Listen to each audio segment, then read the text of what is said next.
4। तो स्टार्ट करते हैं सेक्शन 39 से। 39 ये कह रहा है how much of a statement is to be prove. किसी कथन में से कितना साबित किया जाए, किसी भी कथन में कितना साबित किया जाए। How much of a statement is to be prove. यहां ये कहना चाह रहा है, देखो नॉर्मली बता देता हूं इसके बारे में, कि जब कोई एविडेंस हमें प्रूव करना है और वह एक बहुत होल स्टेटमेंट का एक छोटा पार्ट है, होल स्टेटमेंट यानी बहुत बड़ा स्टेटमेंट है या कोई बहुत बड़ा दस्तावेज है, उसमें से हमें कोई एक छोटा सा स्टेटमेंट प्रूव करना है, कोई एक छोटा सा फैक्ट प्रूव करना है, तो ये कहता है कि कितना प्रूव करोगे, यानी रेलेवेंट जितना है उतना ही प्रूव किया जाएगा।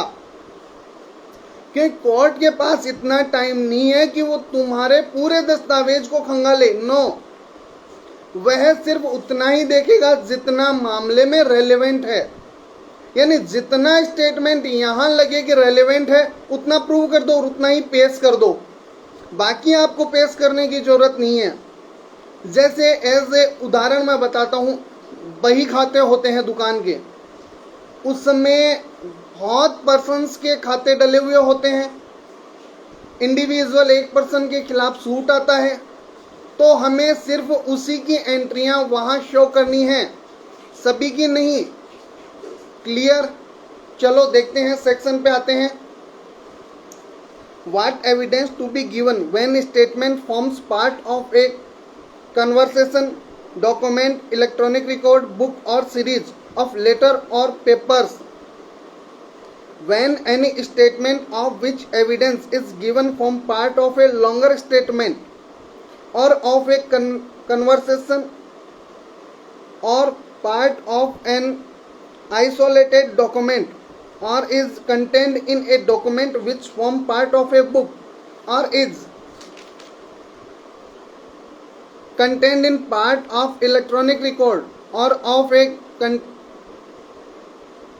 concurrent series of letter of papers, evidence shall be given of so much and no more of the statement, conversation, document, electronic record, book or series of letter of paper, as the court consider necessary in that particular case to the full understanding of the nature and effect of the statement and of the circumstances under which it was made.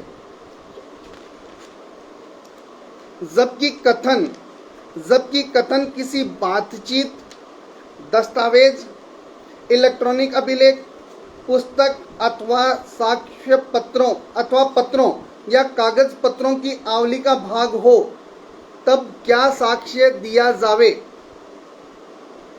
जबकि कोई कथन जिसका साक्ष्य दिया जाता है किसी बृहत्तर कथन का या किसी बातचीत का भाग है या किसी एकल दस्तावेज का भाग है या किसी ऐसी दस्तावेज में अंतर्विष्ट है जो किसी पुस्तक का अथवा पत्रों या कागज पत्रों की संसक्त आवली का भाग है या इलेक्ट्रॉनिक अभिलेख के भाग में अंतर्विष्ट है, तब उस कथन, बातचीत, दस्तावेज, इलेक्ट्रॉनिक अभिलेख, पुस्तक अथवा पत्रों या कागज पत्रों की आवली के उतने का ही, न कि उतने से अधिक का साक्ष्य दिया जाएगा जितना न्यायालय उस कथन की प्रकृति और प्रभाव को तथा उन परिस्थितियों को जिनके अधीन वह किया गया था पूर्णतः समझने के लिए उस विशिष्ट मामले में आवश्यक विचार करता है। यानी न्यायालय जितना नेसेसरी समझता है उससे ज्यादा डॉक्यूमेंट्स पेश करने की आवश्यकता नहीं है, वो उतना ही डॉक्यूमेंट्स न्यायालय के सामने पेश करो जितना मामले की प्रकृति और परिस्थितियों से आवश्यक है। अन्यथा क्या होगा, न्यायालय के सामने एक्स्ट्रा बर्डन आ जाएगा। इसलिए ये सिर्फ सेक्शन इसीलिए डाला गया है कि न्यायालय के सामने अननेसेसरी डॉक्यूमेंट्स या अननेसेसरी साक्ष्य पेश नहीं किया जावे। यहां सिर्फ मैंने एक उदाहरण देके आपको समझाया कि एक किसी भी शॉपकीपर की लेखा पुस्तकें हैं, वह किसी पर्टिकुलर बायर के खिलाफ सूट फाइल करता है। सूट कोई भी हो सकता है। अब वहां हम कहें कि साहब पूरी लेखा पुस्तकें ही कोर्ट के सामने पेश कर दी जाएं और वह कोर्ट उन पूरी पुस्तकों की जांच करे, तो नहीं, ऐसा नहीं करेगा। कोर्ट को जहां उस मामले की प्रकृति यानी नेचर से और सर्कमस्टांस से यह लगता है कि हाँ भाई पर्टिकुलर इस बायर के खिलाफ का ही हमें लेखा चाहिए, उसी के खिलाफ की एंट्री चाहिए, तो वो उन्हें ही पेश करवाने के लिए कहेगा और हमें वे ही पेश करनी चाहिए। Okay, clear? कोई बहुत बड़ा नहीं है, क्लियर है यहां तक?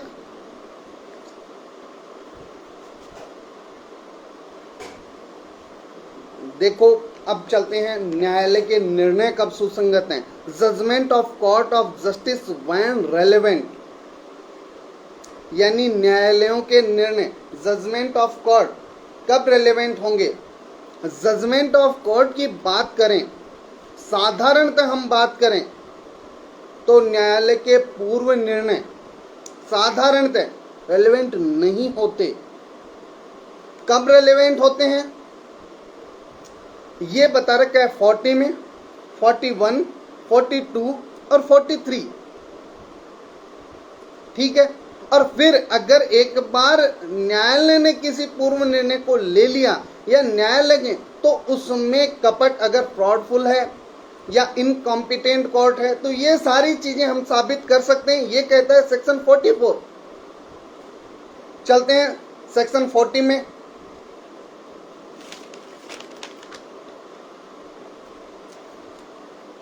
सीपीसी में आपने एक सेक्शन पढ़ा होगा रेस जुडिकेटा, पूर्व न्याय, प्राण न्याय या रेस जुडिकेटा। सेम उसी टाइप में सेक्शन है section 40 of evidence act. Clear? चलते हैं सेक्शन 40 में। Previous judgments relevant to bar a second suit और ट्रायल, द्वितीय वाद या विचारण के वारणार्थ पूर्व निर्णय सुसंगत हैं। कब हैं ये क्लियर करते हैं हम। The existence of any judgment, order और decree which by law prevent any court from taking cognizance of a suit or holding a trial is a relevant fact when the question is whether such court ought to take cognizance of such suit or to hold such trial। द्वितीय वाद या विचारण के वारणार्थ पूर्व निर्णय सुसंगत हैं। किसी ऐसे निर्णय, आदेश या डिक्री का अस्तित्व जो किसी न्यायालय को किसी वाद के संज्ञान से अंडरलाइन कर लें या कोई विचारण करने से विधि द्वारा निवारित करता है, सुसंगत तथ्य है। जबकि प्रश्न यह हो कि क्या ऐसे न्यायालय को ऐसे वाद का संज्ञान या ऐसा विचारण करना चाहिए। सेक्शन 300 सीआरपीसी, सेक्शन 11 सीपीसी, ये दोनों अच्छी तरह देख लें। यहां कहना चाह रहा है कि जहां कोई भी ऑर्डर, जजमेंट और डिग्री, जहां कोई ऑर्डर, जजमेंट और डिग्री जो कोर्ट को वाद का संज्ञान यानी कॉग्निजेंस लेने से या ट्रायल करने से रोक दे, तो वह ऑर्डर, जजमेंट और डिग्री यहां रेलेवेंट होगी। रोकती कहां है? सेक्शन 11 और सेक्शन 12 सीपीसी। वहां बहुत सी चीजें दे रखी हैं कि कब आप पूर्व निर्णय, रेस जुडिकेटा क्या होता है वह भी बता रखा है, और फिर वह क्या उस डिग्री, अगर डिग्री जारी हो जाती है तो उसका परिणाम क्या होगा, क्या न्यायालय को क्या करने से रोकता है, ये सारी proceeding section 11 CPC, section 12 CPC इनमें दे रखी हैं। यहां हमें सिर्फ इतना देखना है कि पूर्व निर्णय आदेश और डिक्री यानी प्रीवियस जजमेंट ऑर्डर और डिक्री कब रेलेवेंट है। वे रेलिवेंट होंगी जब कॉग्निजेंस लेने से रोक दें या कोई प्रोसीडिंग होल्ड करने से कोर्ट को रोक दें, तो यहां रेलेवेंट होंगी, अदरवाइज नहीं। क्लियर यहां तक? ओके, चलते हैं आगे।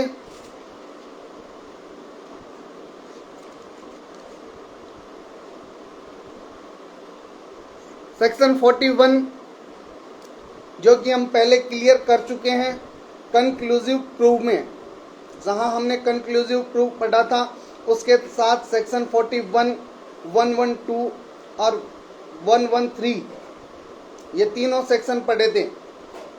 ठीक है,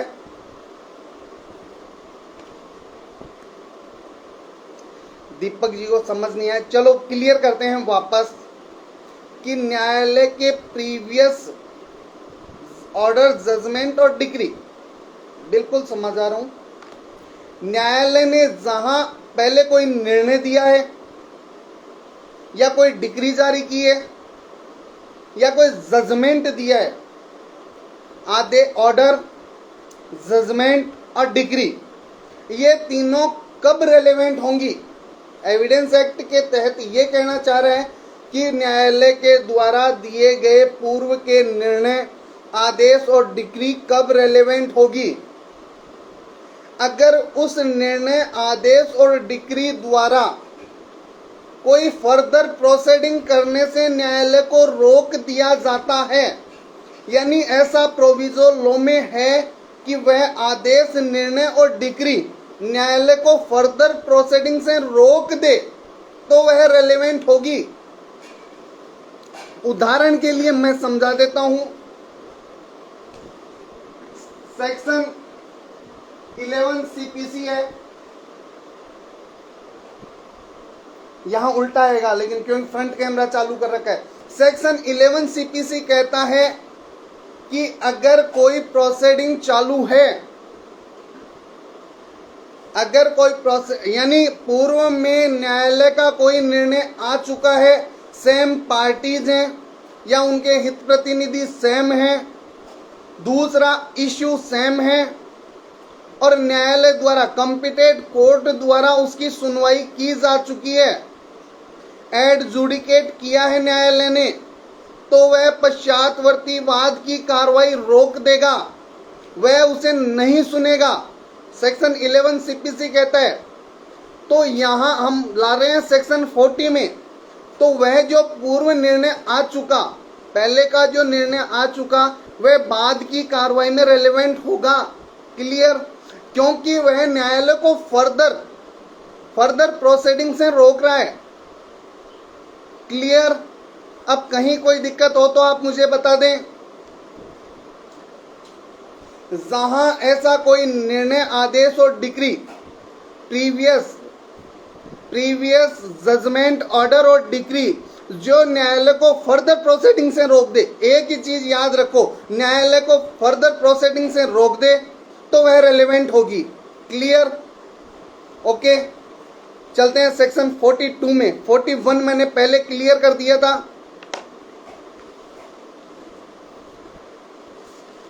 सेक्शन 4 के साथ देखें 41, section 42 relevancy and effect of judgement, order और decree other than those mention in section 41। धारा 41 में वर्णित से भिन्न निर्णयों, आदेशों या डिक्रियों की सुसंगति और प्रभाव, जजमेंट, ऑर्डर और decree other than those maintained in section 41 are relevant if they relate to matter of a public nature relevant to the inquiry, but such judgement, order और decree are not conclusive proof of that which they are state. वे निर्णय, आदेश या डिक्रियां जो धारा 41 में वर्णित से भिन्न हैं, यानी सेक्शन 41 में बता जो चीजें दे रखी हैं, यानी मैट्रिमोनियल है, प्राइवेट है, नवाधिकार है, दिवाला है, इनसे संबंधित निर्णयों को कंक्लूसिव प्रूफ बना रखा है। उससे भिन्न निर्णय धारा 41 सेक्शन 41 में जो भी जजमेंट दे रखे हैं उनके अदर, वे जजमेंट आप भूल जाओ, उनका सेक्शन 41 में क्लियरिफिकेशन दे रखा है कि वे क्या होगा। उससे भिन्न जो निर्णय हैं वे कब रिलेवेंट होंगे और उनका प्रभाव क्या होगा, ये सेक्शन 42 में कर रखा है। अब क्लियर देखना, अच्छी तरह एक एक चीज देखना, तभी ये समझ में आएगा, अदरवाइज नहीं समझ में आएगा। सेक्शन 40, 41, 42 और 43 बहुत इंपॉर्टेंट सेक्शन है, बहुत इजी लैंग्वेज है, लेकिन इसमें थोड़ा सा हमें दिमाग लगाना होगा, फिर बिल्कुल क्लियर है, फिर बिल्कुल नॉर्मल वे में चलेंगी। और अगर नहीं लगाया तो जिंदगी भर समझ में नहीं आएंगी। इसमें देखना ये कि 41 से भिन्न निर्णय यदि वे जांच में सुसंगत, लोक प्रकृति की बातों से संबंधित हैं, लोक पब्लिक इंटरेस्ट से संबंधित, नेचर क्या होना चाहिए, पब्लिक नेचर होना चाहिए, तो वे सुसंगत हैं, सिर्फ रेलेवेंट हैं, लेकिन उस मैटर का कंक्लूसिव प्रूफ यानी निश्चायक सबूत नहीं है जिनका वे कथन करती हैं। यानी वे निर्णय जिस चीज का, जिस स्टेटमेंट को बताती हैं उसका कंक्लूसिव प्रूफ नहीं होंगी, हाँ रेलेवेंट जरूर होंगी। यहाँ एक उदाहरण दे रखा है, उसके माध्यम से बिल्कुल क्लियर हो जाएगा, क्योंकि पब्लिक इंटरेस्ट होना चाहिए, अगर पब्लिक इंटरेस्ट नहीं है तो नहीं होंगी। 40 में बताया कि अगर कोर्ट को फर्दर प्रोसीडिंग से रोक दे तो रिलेवेंट है। 41 में ये कह रहा है प्रोबेट है, विवाह विषयक है, नवाधिकार और दिवाला विषयक है, क्योंकि ये जो निर्णय है 41 में वो सर्वबंधी निर्णय है, पर्सोनम नहीं है, रैम है, तो रैम सभी पे लागू होते हैं। इसलिए इनको निश्चायक सबूत बना रखा है कि कोई विधिक हैसियत, लीगल कैरेक्टरशिप अगर किसी को प्रदान की है तो वह उसी दिन आई जिस दिन वह डिक्री या आदेश जारी हुआ। 41 के बारे में तो ये चीजें 41 में क्लियर कर दी। अब 42 में कह रहा है कि अदर इनके अलावा अगर कोई निर्णय है तो वह कब सुसंगत होगा, वह तभी सुसंगत होगा जब पब्लिक नेचर की कोई बात करे, और कितना बस रेलेवेंट है। इसका मतलब ये नहीं कि जो जजमेंट वह कह रहा है उसका वह कंक्लूसिव प्रूव हो जाएगा, कभी नहीं होगा। देखिए इसका इलस्ट्रेशन देखिए, बिल्कुल क्लियर हो जाएगा। A sue B for trespass on his land, B allege the existence of a public right of way over the land which A deny, the existence of a decree in favor of the defendant in a suit by A against C for a trespass on the same land in which C alleges the existence of the same right of way is relevant but is not conclusive proof that the right of way existence। A अपनी भूमि पर अत्याचार के लिए ख पर वाद लाता है, ख उस भूमि पर मार्ग के लोक अधिकार का अस्तित्व अभिकथित करता है जिसका क प्रत्याख्यान करता है। मतलब यहाँ ए एक सूट ला रहा है बी के लिए कह रहा है कि साहब बी ने मेरी भूमि में ट्रेस पास किया है, और बी क्या कह रहे हैं कि साहब मैंने ट्रेस पास नहीं किया। क्यों नहीं किया? क्योंकि ये तो लोक मार्ग है, पब्लिक वे है, और पब्लिक वे में मैं जा सकता हूं तो ट्रेस पास कैसे होगा? क्लियर। ए कह रहा है साहब ये पब्लिक वे नहीं है। अब आगे क्या होता है, आज से पहले एक निर्णय आया था। निर्णय क्या था? ए ने सी के विरुद्ध भी कार्रवाई की थी कि इसने ट्रेस पास किया है, और सी ने जब वहां भी लोक अधिकार का दावा किया था कि साहब ये जो भूमि है ये पब्लिक वे है, और कोर्ट ने उसे पब्लिक वे माना था, तो कोर्ट द्वारा ए के विरुद्ध दिया गया निर्णय, क्योंकि सेम लैंड है, यहां रेलेवेंट होगा। कोर्ट द्वारा ए के विरुद्ध दिया गया निर्णय किस चीज का? पब्लिक वे का। पब्लिक वे का जो निर्णय दिया गया है वह यहां रेलेवेंट होगा। क्लियर? किस चीज को साबित करने के लिए? बस ये कि साहब ये पब्लिक वे है, तो ट्रेस पास नहीं होगा। पब्लिक वे में कभी ट्रेस पास नहीं होता। क्लियर? अब बात करते हैं कि क्या ये कंक्लूसिव प्रूफ है कि साहब ये तो वे पब्लिक वे है? नहीं, ये इस चीज का कंक्लूसिव प्रूफ नहीं है कि साहब वह पब्लिक वे ही है। क्लियर?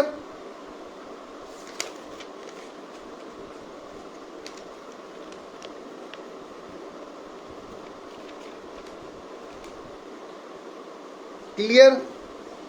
चलते हैं सेक्शन 43,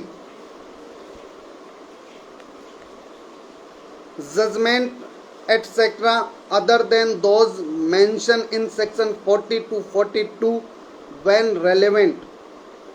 धारा 40 से 42 में वर्णित निर्णय आदि कब सुसंगत हैं? यानी धारा 40, 41 और 42, इनमें जो निर्णय आ गए उसके अलावा जो निर्णय बच गए वे कब रेलेवेंट हैं साहब?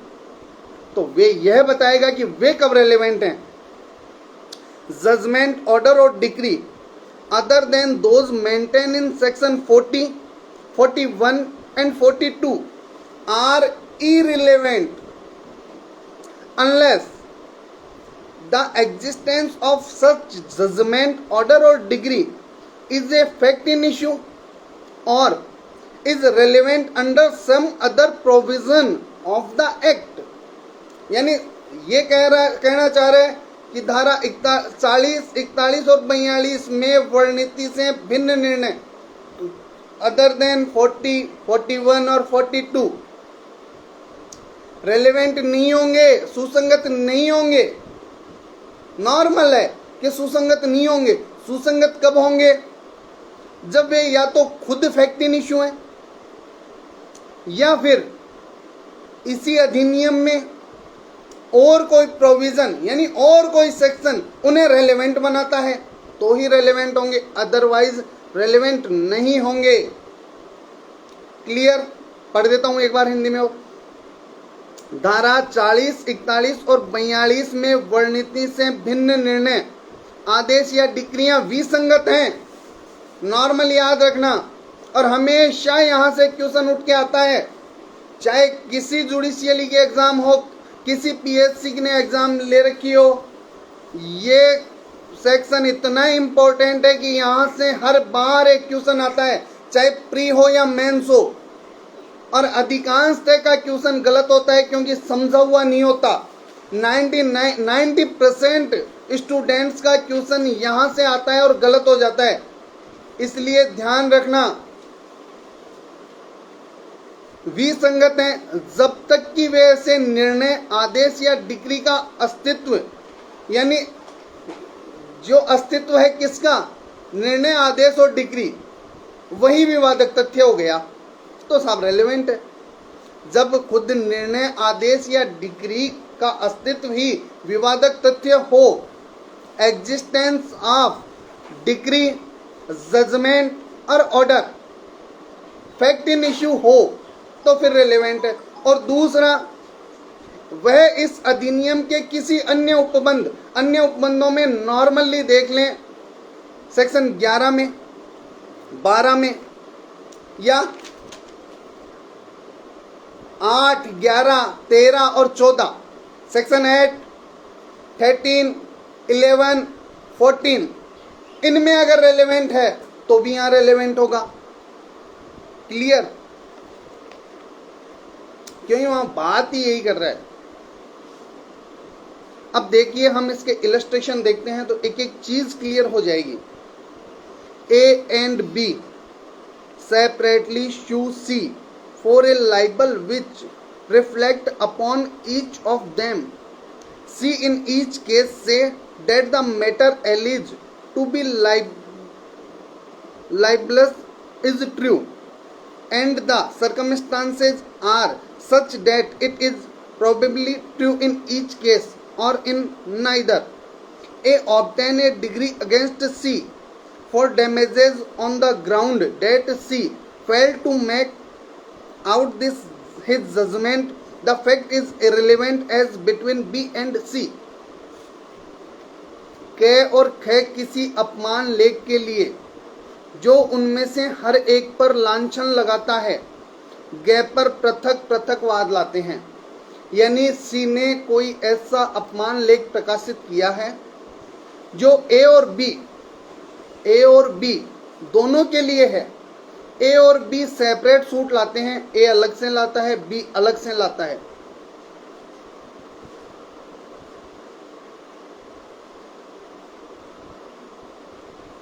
हर एक मामले में ग कहता है कि वह बात जिसका अपमान लेखीय होना अपिकथित है सत्य है।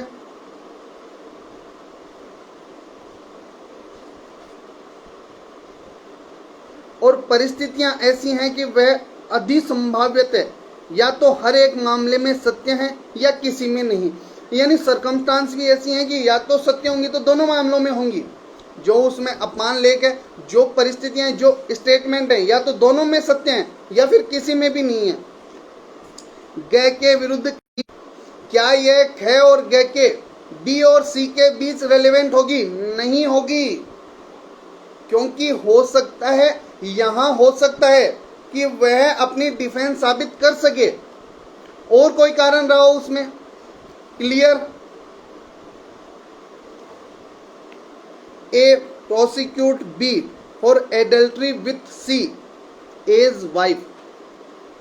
B deny that C is A's wife, but the court convicts B of adultery.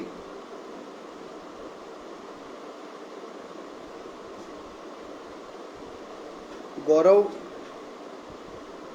Sir, ये 8, 11, 13, 14 एविडेंस की है ही है। हाँ बिल्कुल, मैंने कहा था एविडेंस एक्ट की सेक्शन है ये। अगर क्लियर तरीके से पढ़ाए तो अभी क्लियर हो जाएगा, और नहीं क्लियर है तो नहीं होगा। चलो देखते हैं illustration B. A prosecutes B for adultery with C as wife. B deny that C is as wife, but the court convicts B of adultery. Afterward C is prosecuted for bigamy in Mary B during A's lifetime. C says that she never was A's wife. The judgment against B is irrelevant as against C. क अपनी पत्नी ग के साथ jar कर्म करने के लिए ख का अभियोजन करता है। के एक प्रोसिक्यूशन की कार्रवाई शुरू करता है किसके विरुद्ध? बी के विरुद्ध। क्या कहता है कि इसने मेरी वाइफ सी के साथ एडल्ट्री की है। ठीक है। ख इस बात का प्रत्याख्यान करता है। बी कहता है कि साहब नहीं की। क्या ये नहीं कहता? नहीं, वो कहता है कि साहब सी ए की वाइफ नहीं है, किंतु फिर भी न्यायालय सी को एडल्ट्री के लिए लाइबल ठहराता है और कन्विक्ट करता है। क्लियर? उसके बाद वहां कन्विक्ट हो गया। क्यों? कि मान लिया कोर्ट ने। तत्पश्चात क के जीवन काल में ख के साथ विवाह करने पर, क के जीवन काल में ख के साथ विवाह करने पर दी विवाह के लिए ग अभियोजित की जाती है। ग कहती है कि वह क की पत्नी कभी नहीं थी। ग ये कहती है, सी कहती है कि मैं एक की वाइफ थी ही नहीं कभी, क्योंकि अब यहां अभियोजन किसका हो रहा है? सी का। किसके लिए? बायोगेमी के लिए। वहां एडल्ट्री प्रूव मानी किसके साथ? सी के साथ बी की एडल्ट्री प्रूव मानी गई थी। यहां बायोगेमी के लिए वाद ला रहा है। लेकिन उनके विरुद्ध जो वहां निर्णय आया था वह यहां रिलेवेंट नहीं होगा, क्योंकि हो सकता है उस समय क्या परिस्थिति रही हो। क्लियर?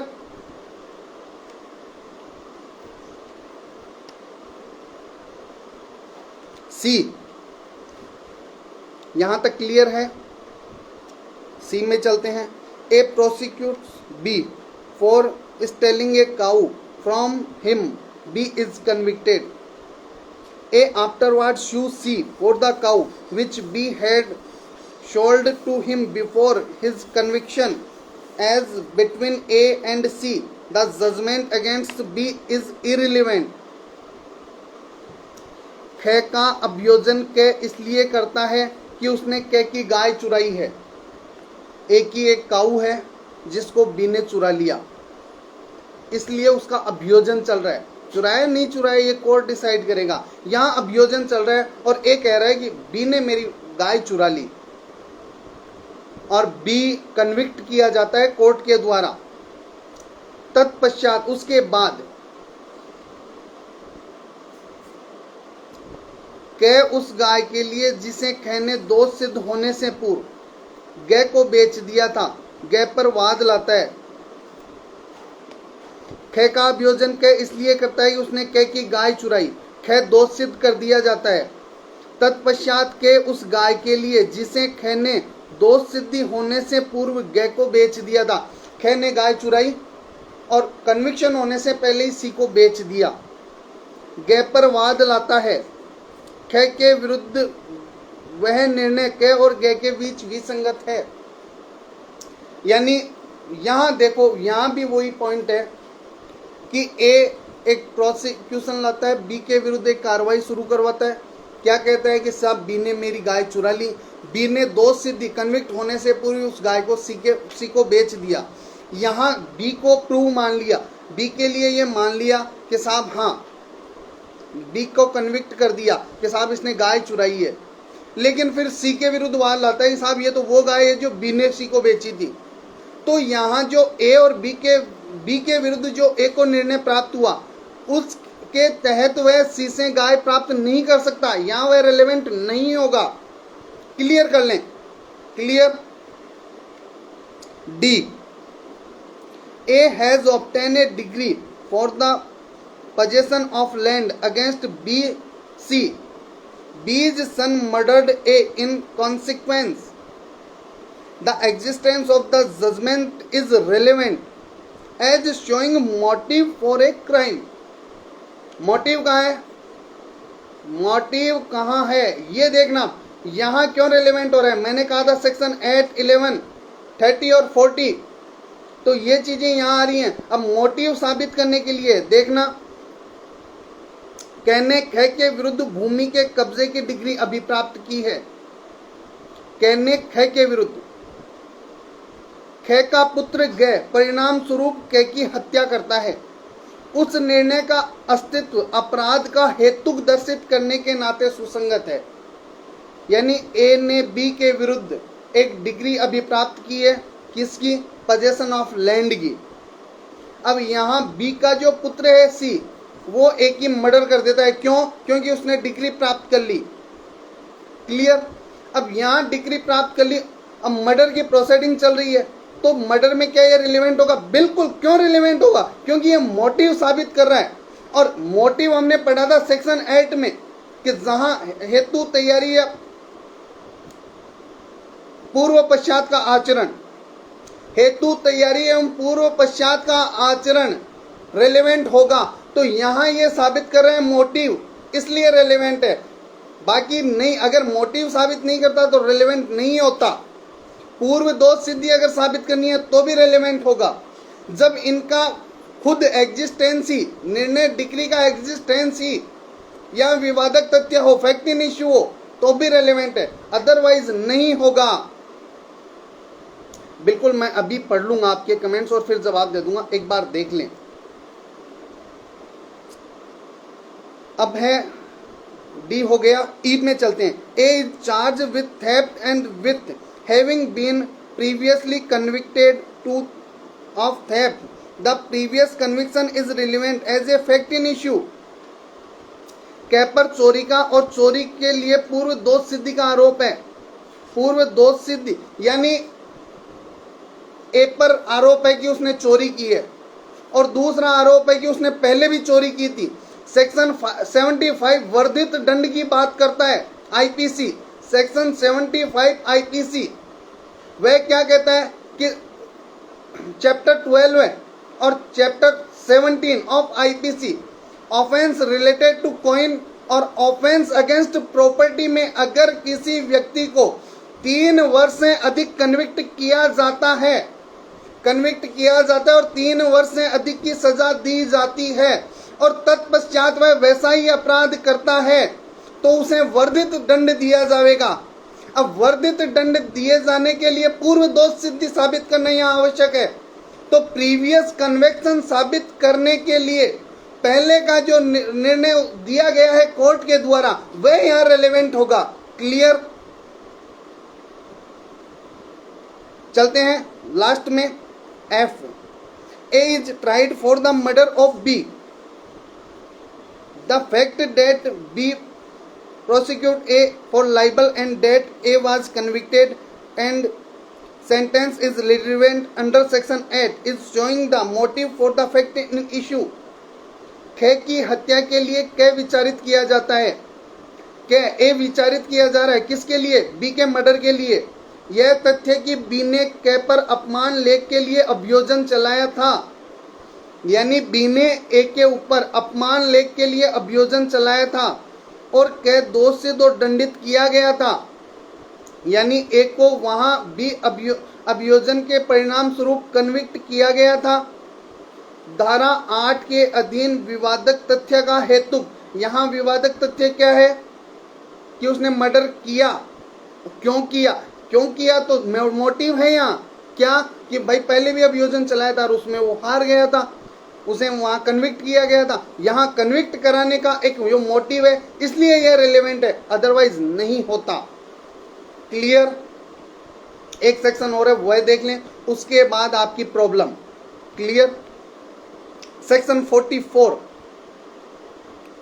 फ्रॉड और कोल्यूजन इन ऑब्टेन जजमेंट और incompetency of court may be prove any party to a suit or other proceeding may show that any judgment, order or decree which is relevant under section 40, 41 or 42 and which has been proved by the adverse party was delivered by a court not competent to deliver it or was obtained by fraud or collusion।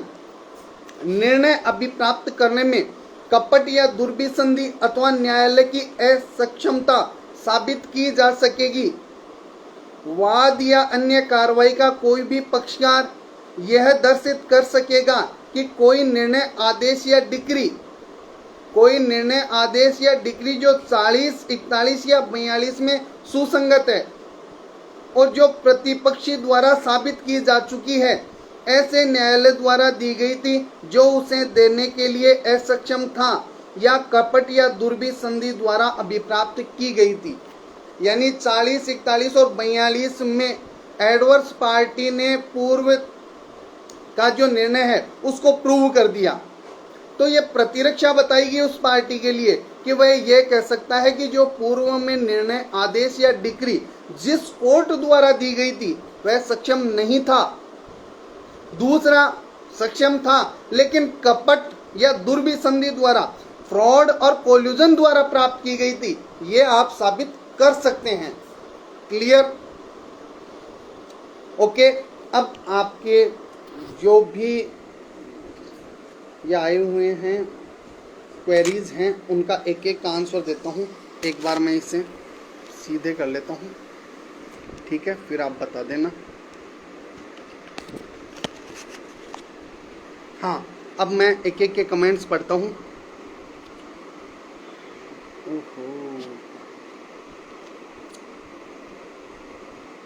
हाँ दीपक, आपका question है relevant क्या नहीं होगा। तो section 43 में ये कह रहा है कि कोई भी निर्णय अगर 40, 41 और 42 से भिन्न कोई निर्णय है तो नॉर्मली वह रेलेवेंट नहीं होगा। वह रेलेवेंट तभी होगा जब उस निर्णय, डिग्री या विवादक का एग्जिस्टेंस यानी अस्तित्व ही विवादक इश्यू हो, या फिर वह किसी अन्य सेक्शन में रेलेवेंट हो। क्लियर? सीरीज ऑफ एक्ट यार, सीरीज ऑफ एक्ट देखने के लिए वहां पूर्व दोष सिद्धि थोड़ी हो गई। 15 में जाने की जरूरत आपको नहीं है। क्लियर? हाँ, प्रीवियस कन्वेक्शन ले आओ। हाँ गौरव, मोटर व्हीकल क्लेम केस और एविडेंस केस जो आईपीसी के अकॉर्डिंग अलग अलग चलते हैं और आईपीसी का जजमेंट क्लेम केस में रिलेवेंट नहीं होता, वो इस सेक्शन में ही आएगा, बिल्कुल आएगा। क्लियर? हाँ, और किसी की कोई क्वेरी? हाँ, अब बता दें, और किसी की कोई क्वेरी हो या आज से संबंधित कोई प्रॉब्लम हो